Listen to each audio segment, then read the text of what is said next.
What is going on, YouTube? This is Black Bigot with my special guest, McHenry Cruiser, right here. He has a YouTube channel. If you want to check it out, it will be in the description box below. Other than being a YouTuber, you got something interesting about you, and that is that you are a... Schizophrenic, yeah. Okay, so for people out there that, you know, when we think of schizophrenia, we think of the guy in the street like screaming and this and that. So tell everyone a little bit about what exactly schizophrenia is and what are this, like, what you go through dealing with it. Well, you know, I'm good on medication, but I was in the mental hospital twice in the month of June. Because when I get a schizophrenic episode, I start to believe that people on the television or even YouTubers that I'm bestowing eyes upon are talking secretly about me. I mean, they don't name me, but throughout the course of their vlog or whatever TV show I happen to be watching at that time, I start to come under the assumption that they're talking about me and referencing me and whatnot. And so... like for example, this last time I was on my way because I thought the TV was referencing me and wanted me to go there. I was going to go back to Hollywood, where I have been before, where I was homeless and in LA County Jail. So yeah, I was going to make the journey back there. I had gotten part of the way there. I was going to take the Greyhound bus, spend the rest of my money to get there. But along the way, I bestowed eyes upon oranges and dead birds. So, I mean, periodically placed down the road, an orange, a dead bird. And so I thought to myself, okay, this means I'm going to be a jailbird. That's what it means, because orange to me was a code for prison, because the orange is the new black on Netflix. So that's what it suggested to me. Okay, so orange is the new black. Okay, I'm going to go to prison. I'm going to be a jailbird. That's what the bird indicates. And so, yeah, that's what's going to happen if I go to Hollywood. So at that point, I decided, listen, the war's not with Hollywood, it's with psychology. And so I went, because here's what I thought. Either I was going to go to Hollywood to confront celebrities, and I was going to remain there, possibly homeless until I died on the street, or I was going to go to the mental ward, where I would meet a quick demise, a quick death. They were going to poison me, something was going to happen, I was going to be suffocated with a pillow, whatever the case may be. I was going to die quickly, or die on the street, because I was trying to get soda with my debit card, and it did not work. Okay, yeah. I don't want to cut you off, no because, because I want to get some questions. Yeah. Are you having an episode now? No. Oh, okay. Yeah, I just want to make sure because my safety is in question right now. Very good. Do you take medication to control your schizophrenia? Yeah, I take risperidone, 0.5 milligrams in the morning and at night. So. Okay. Do you work? Do you have a job? I do not work. I mean, I make a little bit of money off YouTube. I got food stamps. I got my SSI. But I don't have an official job. Okay. So you make enough with your SSI and YouTube a little bit where you can kind of make out a way in life in terms of paying the bills. I'm a little bit comfortable, sure. I mean, yeah. Okay. So do you do drugs? Do you? Well, I mean, I haven't in a couple of weeks, but I was for a good 3 weeks, 4 weeks. I was doing edible marijuana for a little bit there, so. But it was making me overly paranoid. I started to believe everybody was an undercover cop and trying to put me away in jail. And I've told people this, and they're like, "Oh, so what did you do?" Listen, it's nothing. But I mean, you don't think rationally on right the marijuana. when you're right. When you have a schizophrenic episode, and we were discussing this off camera, you don't hear voices as how I'm talking to you now. You hear voices as thoughts in your head. As if I'm talking to somebody telepathically, like we would be having a conversation, but thinking are part of the conversation to one another. And I could hear your thoughts, and possibly you could hear mine if you were going through the same kind of suffering that I go through when I have an episode. But yeah. Okay. Living in California and not working and being a schizophrenic, how do you have many friends? I have a couple of friends in person, but I mean the majority of my friends are online that I met through doing YouTube videos. So yeah. Okay. Let's talk about something that people out there would be curious about, and that's your dating life. Yeah. Do you date? Well, I mean, there was a 3-year period where I was not dating or even trying, but I've had a couple of hand jobs from hefty, rotund ladies off the Badoo dating app in the last couple of weeks, because I've recently been trying to date again. It wasn't going well at the start because my car's in the shop, and so no woman wanted to just come to the apartment where I live, because I sleep on a mattress on the floor. It looks like a crack house. My dirty clothes all over the place. I mean, at that point, I hadn't vacuumed at the whole time I was living there, which has been a couple of years. So, I mean, that's a long time to not vacuum. Yeah. But then my van, I haven't vacuumed it in 6 months. All right, so hefty rotund women on Badoo. Guys, if you want to check out hefty rotund women, check out Badoo. It's a dating app. Let's talk about something that we were talking about off camera, and that is the different ways that you've made money in the past. So let's talk about your weird webcam experiences. Now, you readily admit you're a heterosexual man. Yes. But when you were younger, you were a gay webcam model. That's right. On the website Live Jasmine, it's still up and running. So I was looking for ways to make money. It was right at the economic crisis in 2008. I couldn't get a job in my normal line of work, which was security. I was on likely story. I was on unemployment, but I didn't want government money. I wanted to make my own. So I saw a guy on bodybuilding.com. He was doing it, so I figured I'll give it a shot. And so I signed up, and I was making a little bit of money there for a while. So basically, you would do nasty things to yourself as your but. So do you consider that gay, what you were doing? I mean, not to me, because I couldn't see that. I couldn't see them. Or perverted. I could or only disgusting. see or foul. I mean, and not everything I did was nasty. I peed in a cup once. Some guy wanted me to spray shaving cream on a plate and put my face in it. One guy I did see on camera because he wanted to defecate in his own hand and then eat the fecal matter, and I did watch that. Well, there goes the monetization on this channel. Sorry about that. Yeah. Okay, so the last thing that you said, which is really, really foul. Yeah. You did that.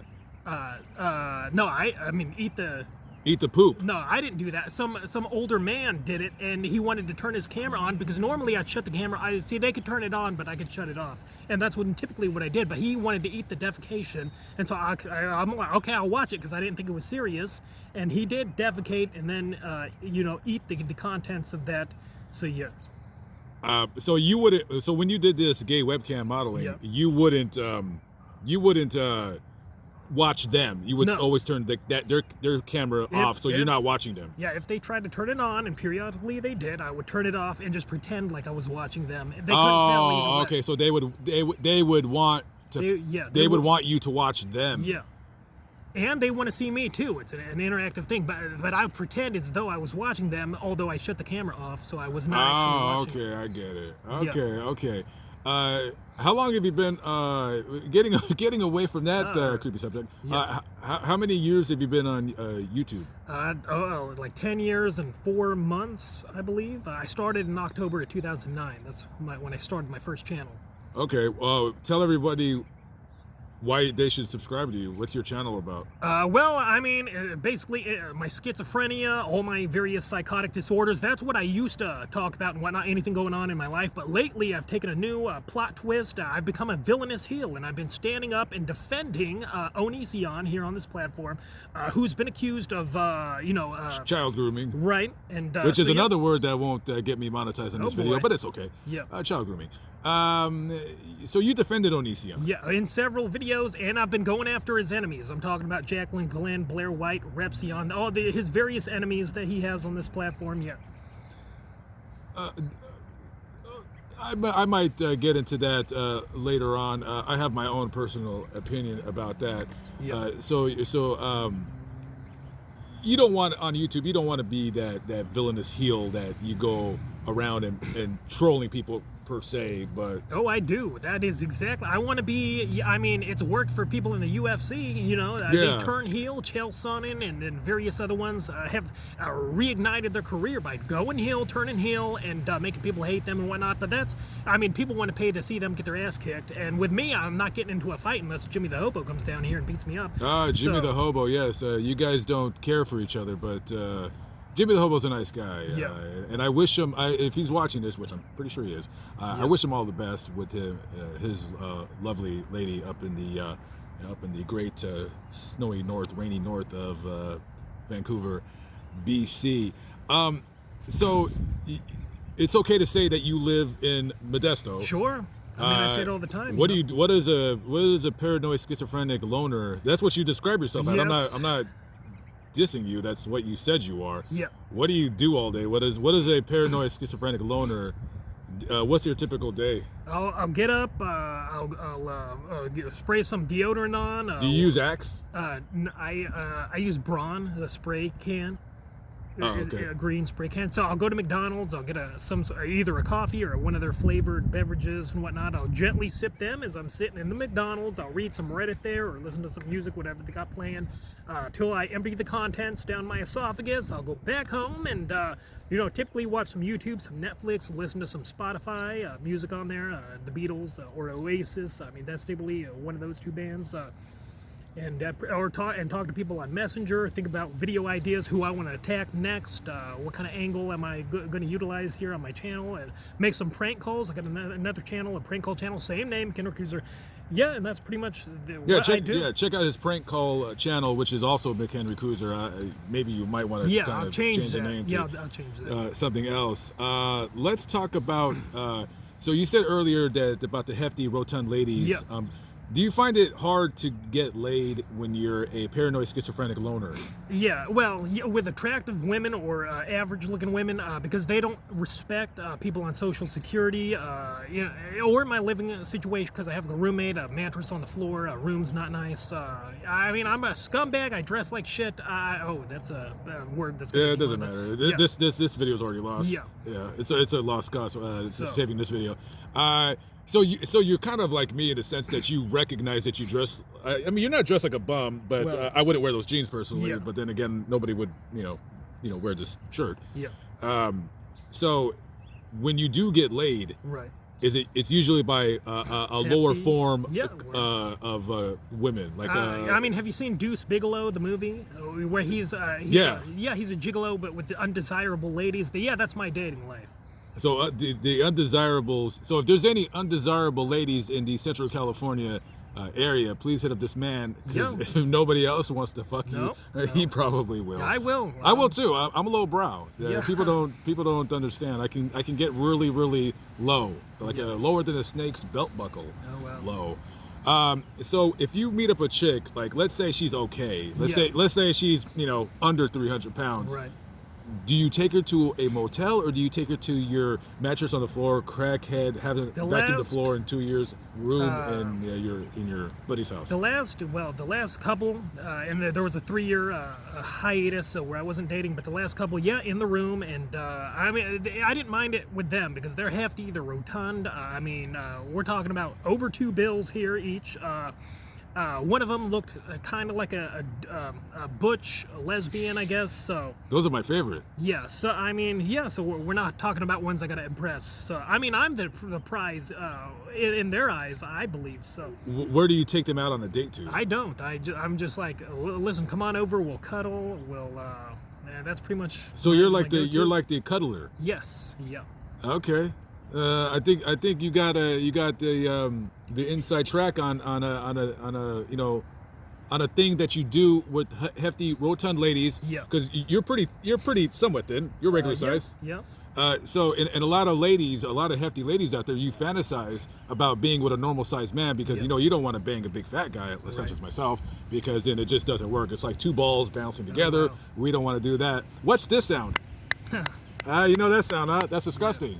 So a hefty woman, she's like, I want a regular sized guy, so she's gonna jump on your bones. Literally, you're all bones, skin and bones. I mean, the last one did want to fornicate, but I didn't have a condom. She was like, listen, I'm on the pill, let's do that, and I'm like, nope. And she was debating whether or not to go procure the condom from CVS across the street. I shouldn't say that. Oh, it doesn't matter. And I was like, listen, I don't care. Listen, I'll take the hand job. It's all good. Okay. Yeah, I didn't mind. Listen, I'm going to finish somehow, and that's all that matters. That I finish, and that's it. do you want a girlfriend? Yeah, I mean, yes, but a part of me also wants to play the field. Like if I ever became a huge enough star on this platform, and I'm getting a little bit of female attention on here. So I mean, there's various states away, but if they were close by, I mean, part of me would want to fornicate and plant my seed with all of them, you know. But I mean, I know that's not good, probably. And you said that you have a car, but right now it's currently under construction. Yeah. But you said you're not interested in living in your car and just kind of traveling up and down California. No. But you could do that. You could travel around and meet women off of That's your channel, yeah. and then kind of have them be big. And Yeah. you seem like you have a pretty chill life. I mean, you know, whatever. Right. Yeah, it's not too bad. I mean, I'm not depressed. I haven't been depressed in years. So, I mean, I got that going for me. Okay, very good. All right, guys, we're going to wrap that interview up. This is, again, McHenry Cruiser. Yep. He has a YouTube channel. The link will be in the description box below. Check out both of his channels, McHenry Cruiser and McHenry Cruiser. He does prank calls on that channel. Yeah. All right, guys, I'm Black Bigot. I hope you enjoyed this interview. And please give this man a subscription, something. Yes. Please also check my channel out, which you're already on, you weirdo. YouTube's Most Wanted. And also check out my other channel to anybody out there who's still watching this, because most of you don't watch the whole. And if you're only my hardcore, faithful subscribers, please check out my review channel. You'll pay for this. Check me out. All right, guys. We're live, but not live. Yep. We're still live at this park. Creepy in Modesto, California. Thank you for watching. Peace out.